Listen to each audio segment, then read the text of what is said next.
Alright guys, we're here today in my new office to finally reassemble the worst swamp cooler ever. In today's video, we're going to go from this busted up, albeit rare Thermador cooler to this fixed up, fully repaired version with full brand new insides.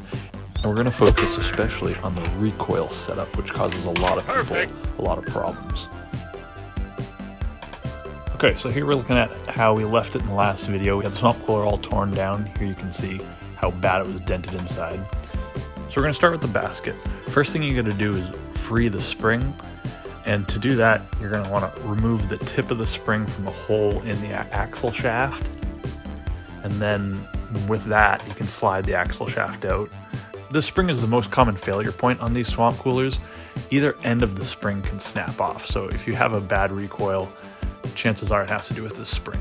So with the spring free, we can slide the rod out and we'll take a closer look at this basket. You can see there's some mold on it, and you can even see there's a bunch of bug nests and stuff in here. So this is exactly why I like to get in there and replace the baskets and the material on all these swamp coolers. It's really a health hazard to not do it. You really have no idea what's in these things. And here you can see how gross it is inside. Actually, let me switch on a vent fan. Make sure you do this masked, or at least with really good ventilation. And here I'm doing it right in front of a vent fan. And there's the swamp cooler pad. Oh my God, you can see, look at the black mold inside of this. You wouldn't be able to see this from the outside because it's actually on the inside of the basket, but this pad is just covered in black mold. Super dangerous. This is exactly why I need to get in here and replace this material, or just replace the whole basket. It's pretty affordable. It saves you all the hassle trying to repack it and getting exposed to all that stuff. And the efficiency of the pad degrades over time. So that's always a good idea to just replace the whole unit. So obviously there are a lot of dents we have to bang out, so that's just a lot of time with a hammer and a hard surface, banging out all the dents, banging away, flattening all the dents, rolling it around, finding all the high spots, flattening the high spots. There basically was very little surface that wasn't dented. The front end caps on these are usually in pretty good condition, but if you look at this one, it's just terrible. It's in such rough shape. There's basically not a square inch on this that's not damaged either. The edges are split in half. There's so many failed holes of people trying to screw screws in to keep this thing shut. So what I did is I put a piece of steel in my vise and used it kind of like an anvil finger to straighten out all the metal, straighten out all the holes and all the bends, then weld together all the cuts and all the breaks in the lip. And with the edge back intact, I ground it smooth. Here you can see with the body flattened, it's still quite out of shape. So what I'm going to do is take this jig I have and actually use the jig to reshape the cooler itself back to the jig so it'll hold its shape afterwards. Kind of train it back to the shape it was supposed to be originally. Stop. Hammer time.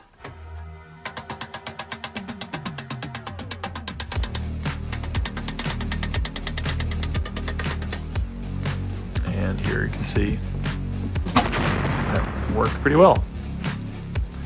So the basket had also taken a hit, so we have to straighten that out and then repack the basket. This is actually the easiest way to do it. You got to give something for the basket to slide in, because it just won't slide back past the screen. So this is the easy way to do it.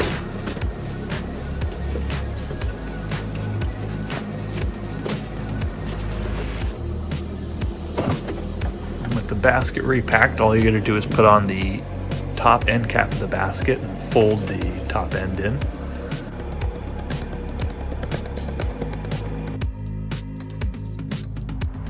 So the easiest way to reinstall the spring and axle is to first install the spring by reaching your hand up into the basket and hook the back end of the spring in first. Then you can feed the axle through the back end hole and through the spring at the same time, and then all the way up through.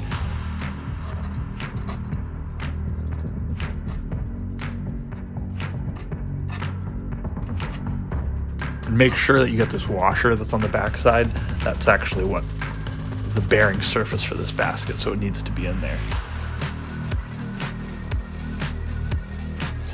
Then all you're going to do is pop the front tip of the spring into the axle hole, and sometimes I even put a little loop of wire on here to keep this in place. All right, guys, we got our pieces back to shape. Now all we gotta do is place this tab that goes on here, fill up this hole here, and then we can start reassembling.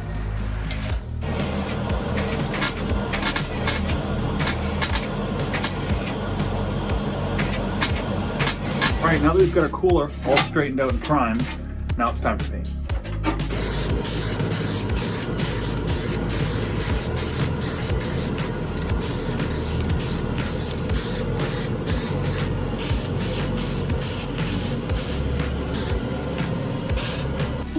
We got the swamp cooler painted. First thing we're gonna have to do is install the fill cap. And that is done from the inside. What you actually have to do is curve it to the body and then slide it, press it down, slide it through both those grooves. And that's how to install the fill cap. There's a fill cap.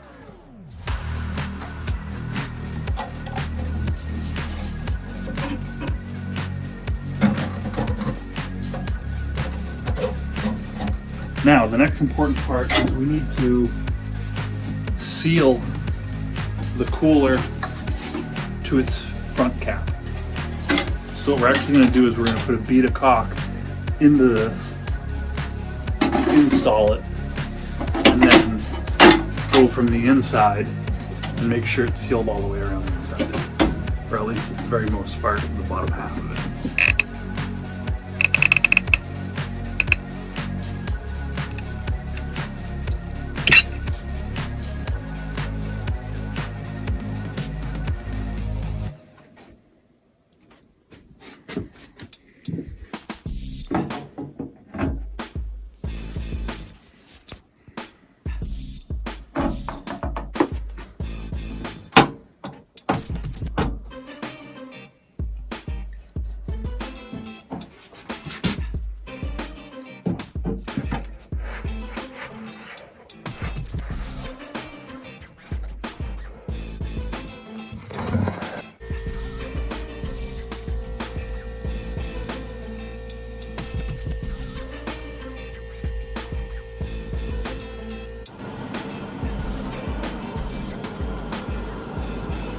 Okay, now we can go ahead and tuck the water baffle back into its little clips.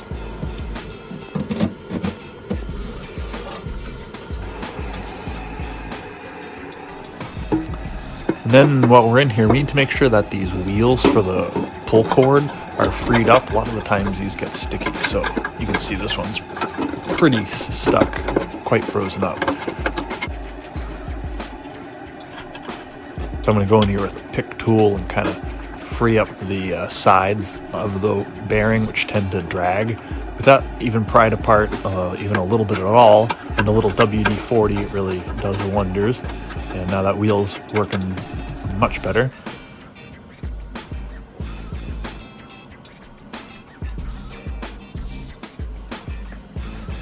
And there it is. Now it's just time for final assembly. We'll do that inside in the office where it's warm and there's no fumes. All right, guys, don't forget, we got all the parts you need to get your project along. So come and visit VintageSwampCoolers.com. Yeah. So we've got the body restored and a brand new basket. First step is to just simply bolt the basket onto the back end cap. And we've gone ahead and cleaned up the edge of this back end cap so it'll seal with a nice fresh bead of caulk into the unit.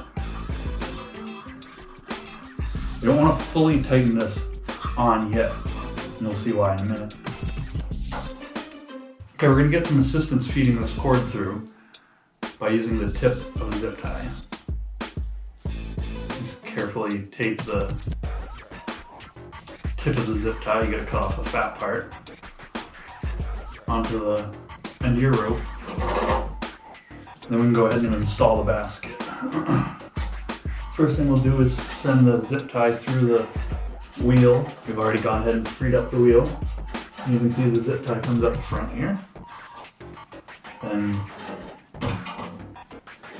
pull the zip tie out and insert the basket.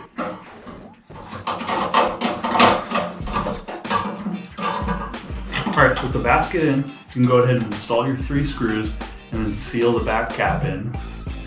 And this is actually the important seal. The back end cap doesn't actually do any of the water sealing, so this seal here is really critical.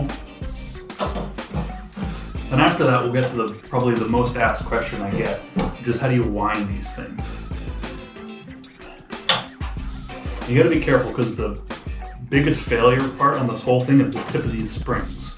So if your springs are intact and attached to the rod, it's really quite easy. I'll show you how. What you want to do is you need to have the nut back here loose. And with the nut back there loose, all you have to simply do is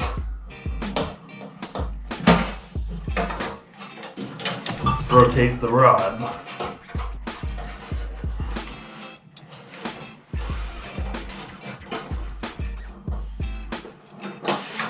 thusly. That winds the cord up, and then you tighten it down. Once you've tightened it down, you set the position of this axle, and pulling the string will wind up the spring. So simple. So that's all it takes to actually wind up the recoil in the swamp cooler. So I'm going to go ahead and do the seal, and then get my back end cap on, and we'll get back to it. Alright, now that we've got that through, I'm going to put on a brand new rope pull. So we got our back end cap on, and it's almost done. But I noticed it doesn't have any brackets. And we obviously don't want this falling off the car again, but I think how this got damaged in the first place. So here we've got a set of brackets with a bar, and this is really simple. You just position this in place. You drill a hole through the cooler where the bar sits, has a hole in it.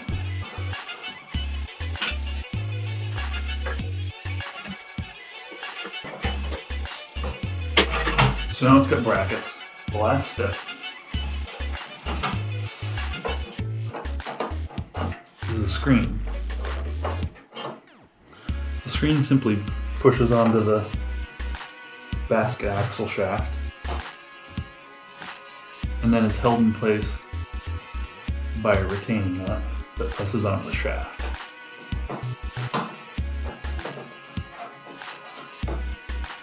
And that's it.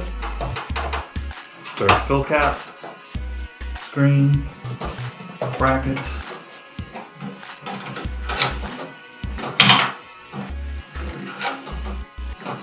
brand new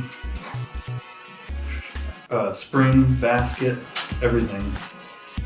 So there it is, from trash to treasure, from the worst swamp cooler I've ever seen to a pretty decent example of what a swamp cooler is like. Brand new basket inside, brand new material, all the parts there, new brackets, new bar, new support bar, prop rod. Everything you need is available on the website. Check the link below. If you like this video, make sure to give me a thumbs up. Check out some of my other cool videos on this project and some of my other cool swamp cooler videos in this playlist here. And I'll catch you guys next time. Where'd my hat go? Alright, we've got the inside and the outside of our cooler painted. Right, this is the replica. This is the actual swamp cooler. There we go.